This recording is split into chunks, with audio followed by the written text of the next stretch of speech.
sinon le son est bon.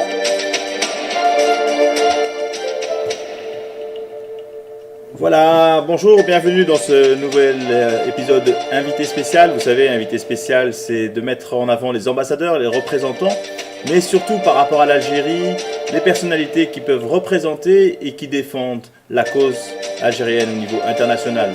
Cette semaine, vous le savez, avec le Covid-19, nous sommes en pleine pandémie. Mais avons-nous des solutions? Par rapport à ça, nous avons invité aujourd'hui une personne qui a l'initiative d'un projet de 15 000 tests pour l'Algérie. Donc j'ai nommé le docteur Karim Bilbek. Bonjour. Bonjour Amine. Voilà, attendez. C'est un petit souci technique. Pourquoi j'ai un deuxième écran? Pourquoi j'ai un deuxième écran sur vous? Voilà, je suis. Bonjour docteur. Bonjour monsieur Hachmi. Alors, comment allez-vous avec ce confinement? Écoutez, ça va très bien. C'est vrai que l'activité est un peu plus soutenue en cette période de Covid-19 parce qu'on est dans le domaine justement du dépistage. Mais voilà, on le vit bien. On essaye vraiment de protéger nos familles et d'être, on va dire, en phase avec toutes les restrictions qui sont en cours dans le monde entier. Alors, des restrictions assez conséquentes. Comment vous avez vu, vous, depuis le début, la gestion un peu de ces restrictions ici en Europe? Et puis après, on passera à l'Algérie. Écoutez, ici, on fait un petit peu comme partout dans le monde, c'est-à-dire qu'on gère la crise en fonction des données qui nous sont vraiment récoltées sur le terrain. Et donc, en fonction de ça, les experts et les politiques, éventuellement, vont prendre des décisions qui vont protéger le citoyen et qui vont, on va dire, être un petit peu doux avec l'économie, malgré que vraiment elle est vraiment bien touchée par cette crise. Mais ici, on essaye vraiment de gérer cette pandémie de Covid-19 en fonction vraiment de ce qui se passe quotidiennement et du mieux qu'on peut avec le dépistage, avec vraiment les soins qui sont en fonction des avancées scientifiques. Et donc, on essaye de vraiment apporter un soutien aux malades, mais aussi toutes les familles qui sont confinées. Alors, docteur, une question. Vous le savez très bien que nos internautes en Algérie suivent beaucoup ce qui se passe en France, car c'est en France qu'il y a la plus grande communauté algérienne. Comment avez-vous suivi l'épisode de Marseille? Écoutez, le hasard a fait que effectivement je suis passé par Marseille. Je vous l'ai pas déjà dit, mais voilà, c'est une université par laquelle je suis déjà passé. Et je sais quelles sont vraiment les capacités des chercheurs à Marseille et quels sont les pôles d'excellence vraiment qu'ils ont sur place. Et donc là, l'épisode de Marseille avec le professeur Raoult notamment, je l'ai vécu un petit peu comme tout le monde, comme une lueur d'espoir, effectivement.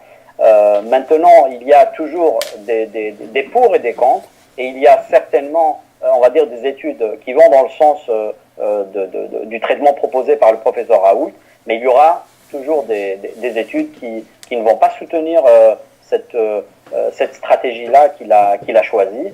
Donc, moi, je suis plutôt dans le côté scientifique et non pas clinique, mais je pense que les cliniciens, au jour d'aujourd'hui, font en fonction des directives qu'ils reçoivent de leur structure qui les encadre et qui étudient très bien, on va dire, les procédures de traitement et les protocoles qui sont mis en place pour donner un meilleur soutien à toutes les personnes qui sont touchées par cette maladie de Covid-19.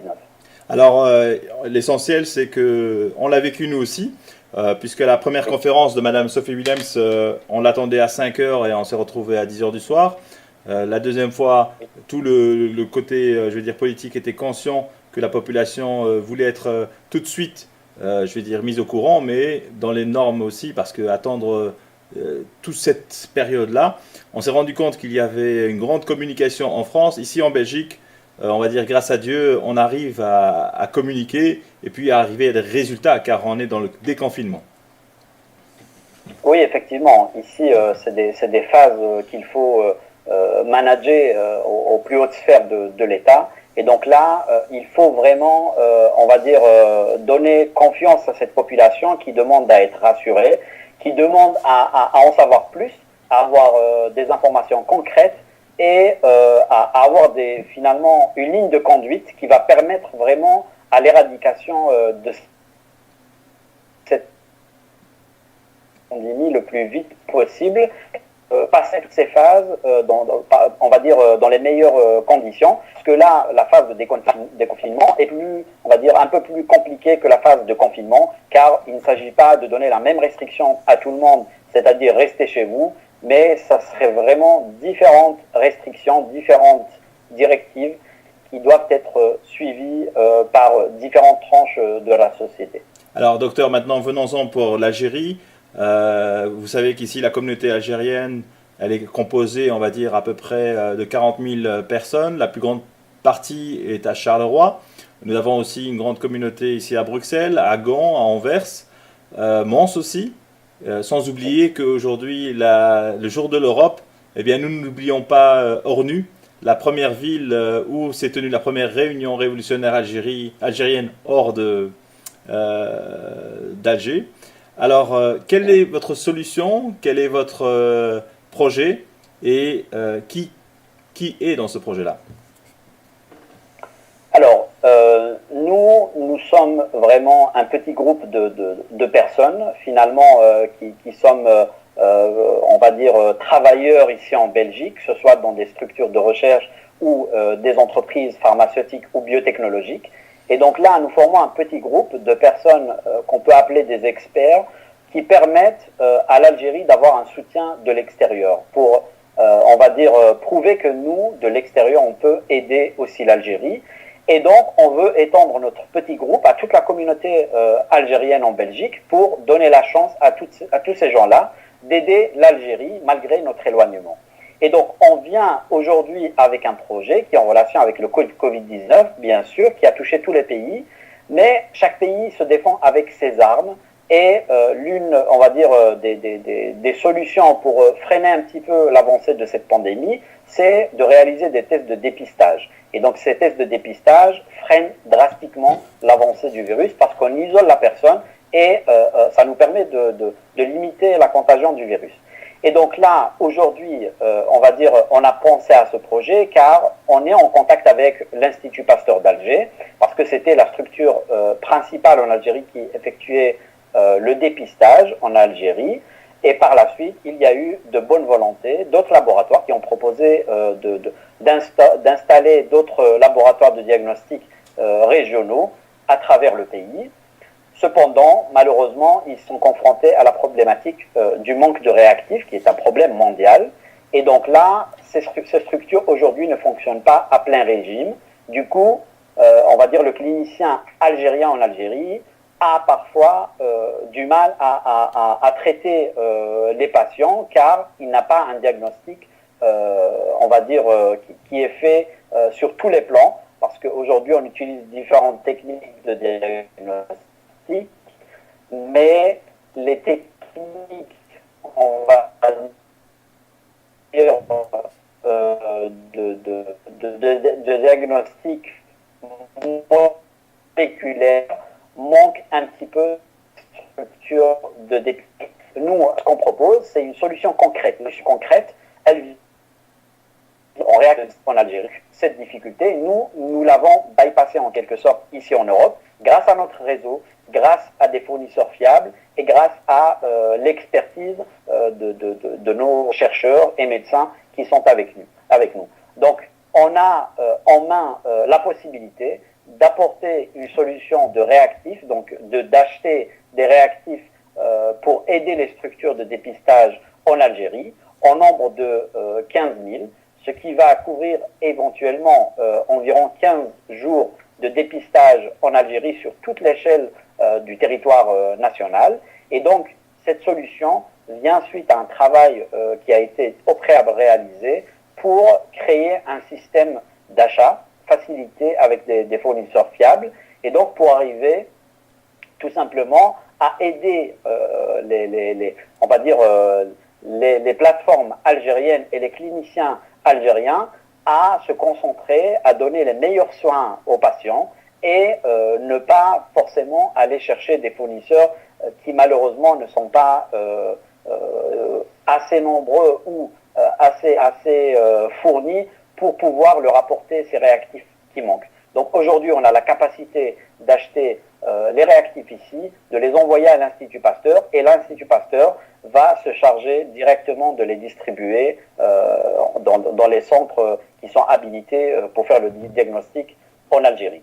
Donc nous, on a pour ce faire des moyens qui sont liés à notre petit groupe, mais aussi aux fournisseurs qui sont disponibles.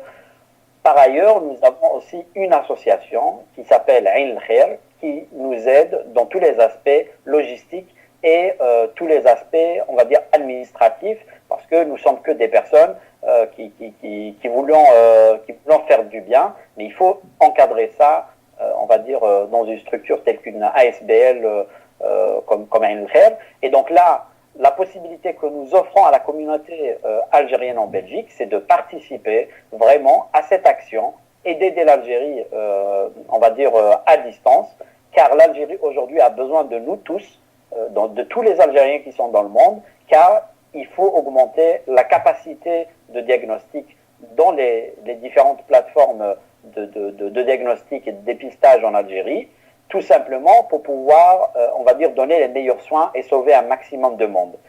Pour l'instant, voilà, les traitements sont en cours de développement, mais en attendant, le dépistage reste vraiment le nerf de la guerre contre cette pandémie de Covid-19. Et ici, bien sûr, on partage sur la page la page de Ain al-Khair, la page d'accueil du site web de Ain al-Khair, toutes les coordonnées pour on va dire le compte bancaire pour ceux qui veulent contribuer, et pour ceux qui veulent partager, nous avons un fichier PDF que nous pouvons fournir pour que ces personnes puissent le partager à leur réseau, à tous ceux qui souhaitent vraiment aider, parce que voilà, l'Algérie a besoin d'être soutenue. Nous avons on va dire, la possibilité d'aider nos compatriotes en Algérie qui comptent sur nous pour les épauler et dire qu'on est là, même loin, mais on est là avec. Alors, docteur, bon, précision donc. Est-ce que c'est un test qui se fera avec un coton-tige et ensuite, je vais dire, au niveau buccal ou au niveau nasal, ou est-ce que c'est un test sanguin, ou quels sont ces tests? Alors effectivement, les tests qui sont effectués actuellement se basent sur un prélèvement nasal. Et donc là, nous récupérons, ou les personnes, les technologues peuvent récupérer le matériel à l'intérieur pour effectuer ce qu'on appelle une PCR. PCR en anglais, ça veut dire Polymerase Chain Reaction. Et donc là, c'est une amplification du matériel génétique du virus afin de pouvoir le visualiser avec un appareil d'analyse. Et donc là, nous allons, avec les réactifs que nous allons fournir, nous, réaliser cette amplification. Le technicien va pouvoir réaliser l'amplification pour qu'à la fin, on puisse voilà, détecter la présence ou l'absence du virus. Donc, c'est des tests de PCR. Alors, ce sont des tests aussi, on va dire, conformes, car on a vu il n'y a pas si longtemps le président de la Tanzanie qui doutait de certains tests qui venaient d'autres pays, mais on peut confirmer qu'ici en Belgique, en tous les cas, ces tests ont une valeur de réaction de combien de pourcents à peu près? Alors ici, on pourrait parler de pourcentage pour se rapprocher bien sûr de 100%. On peut parler de 98% ou 98% pour les tests de PCR. Cependant, ça dépend vraiment du prélèvement et de la manière dont il a été collecté. Ça, c'est très important. Et donc là, on arrive à des taux vraiment élevés quand le prélèvement est vraiment bien collecté, et surtout quand les directives, les consignes du fabricant sont respectées quant à la réalisation du test. Pour revenir à la fiabilité du test, ici on vise des tests qui sont dans des systèmes ouverts, qui ne coûtent pas super cher et qui sont bien sûr reconnus ici en Europe et qui sont utilisés ici en Europe dans les hôpitaux et dans les laboratoires diagnostiques. Alors, rappelons bien sûr que nous, déjà, depuis le début, nous appelions à ce qu'il y ait un screening, parce qu'à partir de ce moment-là, on pouvait éliminer un certain nombre de personnes. Ensuite, de confiner des personnes qui sont malades. Ce matin, nous avons nous-mêmes assisté à l'arrivée de l'équipe médicale habillée qui a récupéré malheureusement 2 amis pakistanais qui avaient été contaminés par le Covid-19.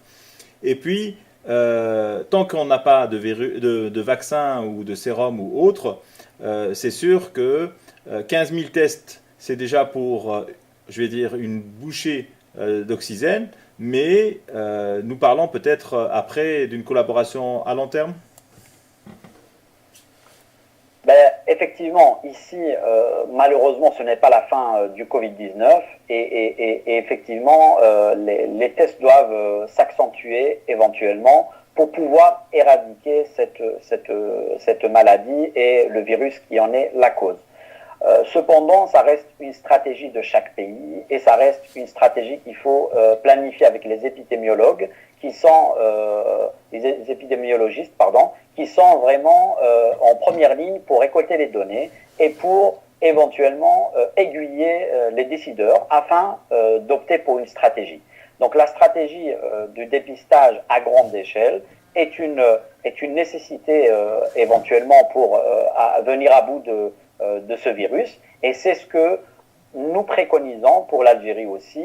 Donc c'est ce qu'on voit dans l'avenir, il y aura beaucoup plus de tests et pour réaliser ces tests, il faut augmenter les capacités de diagnostic de ces plateformes qui sont en Algérie notamment. Alors, bonne nouvelle, donc on rappelle à Bouira et d'autres régions qui essayent aussi, mais que dans cette urgence, chaque partenariat international sera bénéfique, car on l'a vu, il n'y a même pas une semaine, Madame Ursula von der Linden a levé 7 milliards 400 000 euros pour aider la recherche. Nous savons aussi que l'Europe a, on va dire, a fait une réaffectation des fonds entre l'Algérie et l'Europe qui s'élève quand même à 75 millions, 75 millions.